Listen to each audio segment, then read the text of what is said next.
Good morning dear student. आज हम पिछले जो दो लेक्चर हैं उनमें हमने बेसिकली थोड़ा एमएससी का स्कोप और फिर अपने सिलेबस के बारे में कुछ देखा है। सिलेबस में अपन पांचों यूनिट के बारे में से मैंने जो तीन पढ़ाऊंगा उसके बारे में मैंने डिटेल में आपको बताया। कुछ बुक्स हैं जो वो आपसे शेयर करनी है कि जो पढ़ाई में आपके काम आएंगी। देखिए, बहुत छोटी सी बात है, नोट्स आपको भले ही कहीं से मिल जाएंगे, मैं भी आपको दे दूंगा, मगर बुक्स पढ़ना मत छोड़िएगा। जितने आप बुक्स पढ़ेंगे उतने रिच होंगे।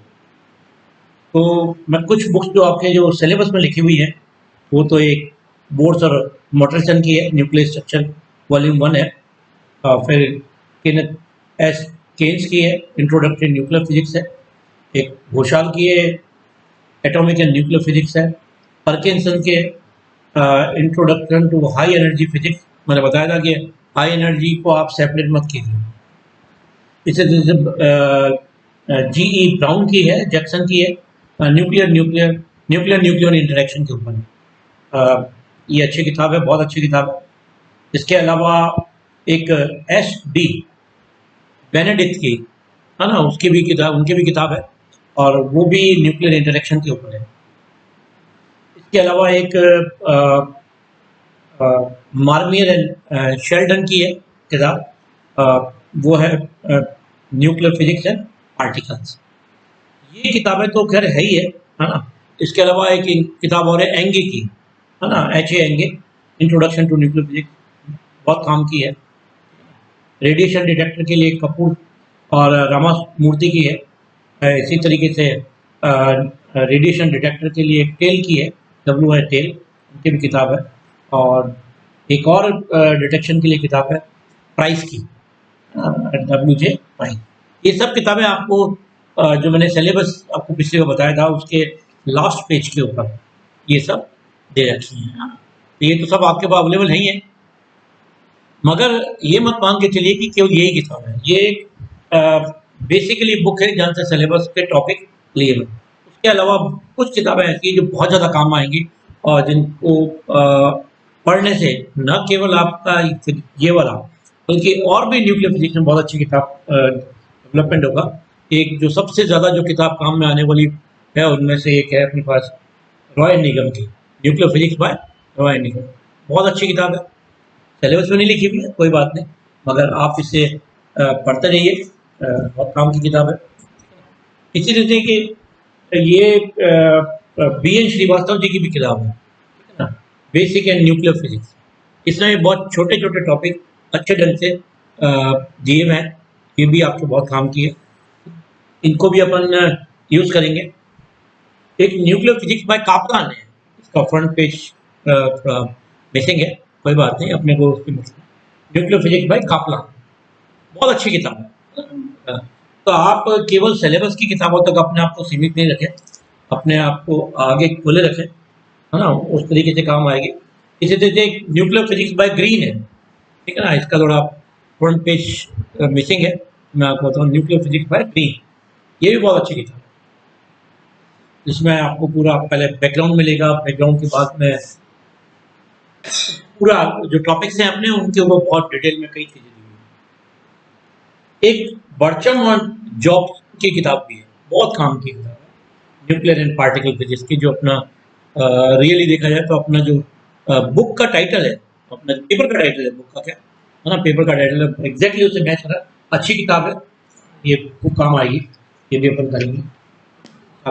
इसके अलावा एक और एक तो अपने बी एन श्रीवास्तव साहब की किताब लिखी थी, ठीक है ना, इसके अलावा एक बी बी श्रीवास्तव है, इनकी किताब भी बहुत काम आएगी अपने। और ये शायद जो जितने भी किताब बताई है उनमें से मैं ये जो बुक है वो सबसे रिसेंट पब्लिश है, ठीक है ना, पब्लिश है, बाकी सब थोड़ी पुरानी है, मगर पुराना का और नए का कोई जो अपना कोर्स है उसमें बहुत ज़्यादा फर्क नहीं पड़ेगा। जो डेवलपमेंट हुआ है वो हम डिस्कस करते रहेंगे। तो ये सब किताबें हैं जो मैंने आपको बताया, केवल यही नहीं है, बहुत सारी और भी किताबें होती हैं। आपको केवल मेरा कहने का मतलब यही है कि आप केवल जो नोट्स मिले या सिलेबस के अंदर उसके ऊपर मत रहिए, अगर आपको जीवन में आगे बढ़ना है, रिसर्च करना है, कोई नई खोज करनी है, या नेट स्लेट के एग्ज़ाम पास करने हैं, गेट के थ्रू आपको कहीं और हायर उसमें जाना है ना? तो आप खूब किताबें पढ़िए, जितनी किताबें पढ़ेंगे उतना अच्छा रहेगा अपने पास। और भी डिस्कस करेंगे अभी पॉइंट, ठीक है ना? तो जैसा लास्ट फ्रंट पे अपन ने देखा कि भाई हम अपने सिलेबस के ऊपर कंसंट्रेट करते हैं। मैंने कहा था कि हम बीटा डीके से शुरू करेंगे। तो बीटा डीके क्या है आप सब लोग जानते हैं, मैंने बताया था पिछली फ्रंट में एक छोटा सा जनरल बैकग्राउंड में कि बीटा डीके क्या था। बीटा पार्टिकल क्या है? इलेक्ट्रॉन, पॉजिट्रॉन, या तीसरा क्या चीज़ थी? एक न्यूट्रिनो नाम का शब्द और था, मगर इनिशियली न्यूट्रिनो नहीं था। तो अभी हम केवल इलेक्ट्रॉन और पॉजिट्रॉन करेंगे और फिर देखेंगे कौन सी थ्योरी है जो न्यूट्रिनोज की एग्जिस्टेंस के बारे में बताती है। तो अपन सिंपली अभी स्टार्ट हम कह सकते हैं कि जो बीटा डीके है वो इलेक्ट्रॉन और positron coming out of the nucleus. बाद में इंटरनल कन्वर्जन नाम का एक चीज़ और आएगी, वो डिफरेंट है, ठीक ना? तो ये अब ये न्यूक्लियस में इलेक्ट्रॉन और पॉजिट्रॉन होते नहीं, ठीक है ना? फिर भी ये इलेक्ट्रॉन और पॉजिट्रॉन वहाँ से आ रहे हैं। कहाँ से आ रहे हैं, क्यों आ रहे हैं? तो उसके लिए सिंपल से हम जानते हैं कि जो न्यूक्लियस में है प्रोटॉन और न्यूट्रॉन है।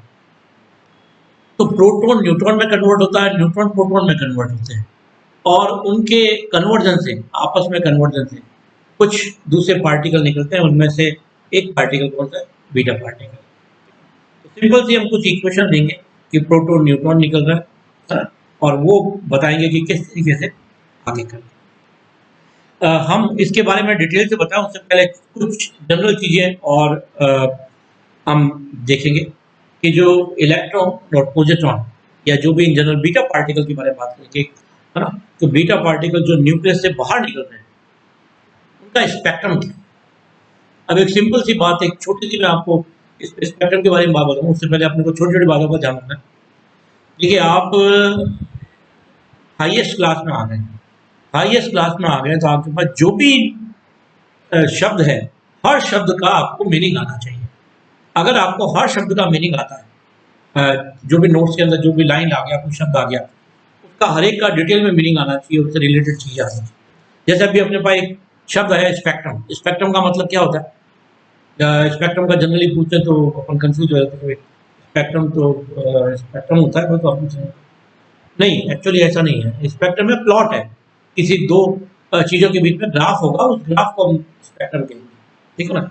तो ग्राफ में जनरली क्या होती है? इंटेंसिटी होती है, नंबर ऑफ पार्टिकल होते हैं। एक एक्सेस पे ये होते हैं और दूसरे में कोई दूसरा वेरिएबल होता है, तो फ्रीक्वेंसी भी हो सकता है, वेवलेंथ भी हो सकता है, एनर्जी भी हो सकती है, किसी भी रूप में आप उसको ले सकते हैं। तो अगर इनका प्लॉट आ रहा है, चाहे मैं फ्रीक्वेंसी का कर दूँ, चाहे वेवलेंथ का कर दूँ, चाहे एनर्जी का कर दूँ, with number of particle. Number of particle को आप इंटेंसिटी भी कह सकते हैं, ठीक है ना? क्योंकि हम जानते हैं जो इंटेंसिटी होती है वो basically proportional to number of particle होती है जो कमिंग आउट हो रहा है। तो ग्राफ जो किस किस चीज़ें प्लॉट करें, नंबर ऑफ पार्टिकल या इंटेंसिटी वर्सेस क्या, एनर्जी ले लो या फ्रीक्वेंसी ले लो या वेवलेंथ ले लो। इन तीनों के बीच, इनके में से किसी भी एक के बीच में ग्राफ करेंगे, उनको जो प्लॉट करेंगे वो बीटा स्पेक्ट्रम, किसी भी का होगा वो स्पेक्ट्रम का रहेगा। और बीटा पार्टिकल के लिए लेंगे तो बीटा स्पेक्ट्रम। तो एक टिपिकल जो बीटा स्पेक्ट्रम है उसकी जो शेप होती है वो इस तरीके से होती है। थोड़ा डिटेल में देख लीजिए।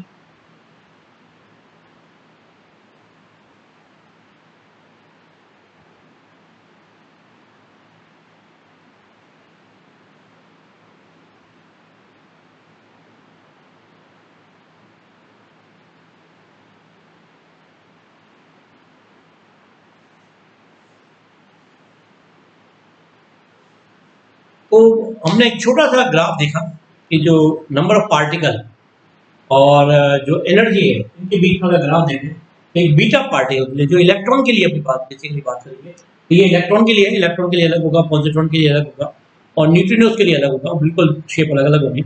मगर एक हम शुरुआत इससे करते हैं।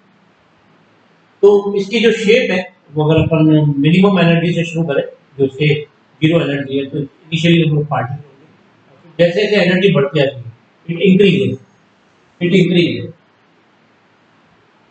और इंक्रीज होगा किसी पर्टिकुलर एनर्जी पे ये मैक्सिमम आ जाता है, और मैक्सिमम के बाद में और एनर्जी बढ़ा देता है, ये इस तरीके से कम होती है, और एक एंड पर्टिकुलर जो एंड पॉइंट एनर्जी है इस पे इसकी वैल्यू जीरो हो जाती है कि इससे अबव के पार्टिकल अपने पास नहीं है।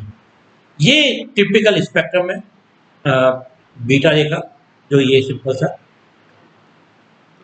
ये बेसिकली अपने अब सारी की सारी जो वैज्ञानिक काम करते हैं वो ये काम करते हैं कि इस ऐसी थ्योरी डेवलप करना है जो इस ग्राफ को रिप्रोड्यूस करे। बेसिकली अब जो एम हमारा रहेगा या वैज्ञानिकों का था वो था कि हमें इस ग्राफ से रिलेटेड थ्योरी को डेवलप करना कि जिससे ये थ्योरी में आ जाए।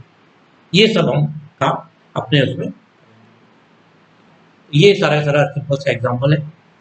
अगर हम इलेक्ट्रॉन और पॉजिट्रॉन की बात करें तो एक छोटा सा मैं इक्वेशन आपके यहाँ ये तो न्यूट्रॉन है, न्यूट्रॉन किस में कन्वर्ट होगा है, प्रोटॉन के अंदर कन्वर्ट होगा, प्रोटॉन के कन्वर्ट होने के साथ में क्या होगा, इलेक्ट्रॉन।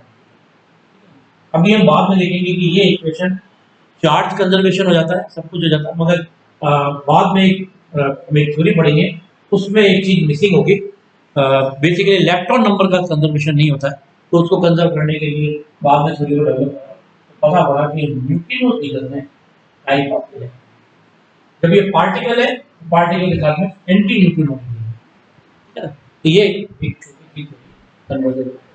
इसी तरीके से ये तो न्यूट्रॉन प्रोटॉन में कन्वर्ट हो, अगर प्रोटॉन न्यूट्रॉन में कन्वर्ट हो तो साथ में है पॉजिट्रॉन।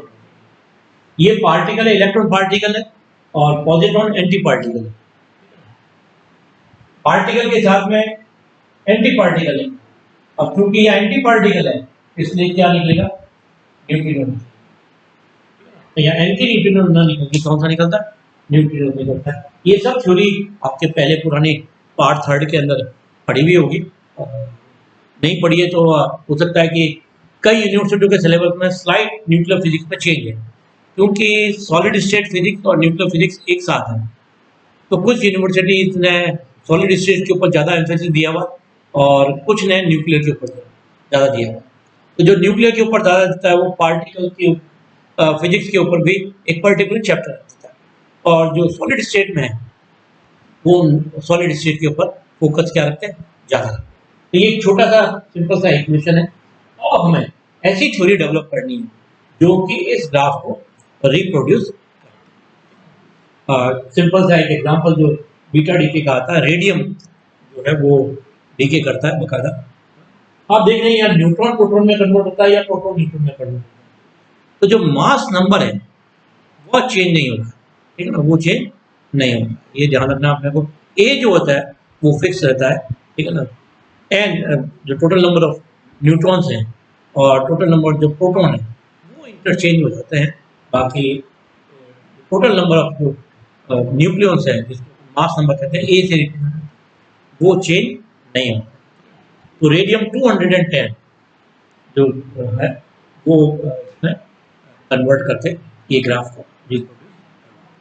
तो हम अब ऐसी थ्योरी डेवलप करेंगे जहाँ पर जो इस ग्राफ को रिप्रेजेंट करती होगी, वो पूरा का पूरा थ्योरी जो मैं वो यहाँ पे हम कई ऐसे चीज़ें डेवलप करेंगे कि ये चीज़ होती है तो क्यों होती है, सारी चीज़ों के बारे में detail. Thank you very much, अगले लेक्चर में मिलते हैं।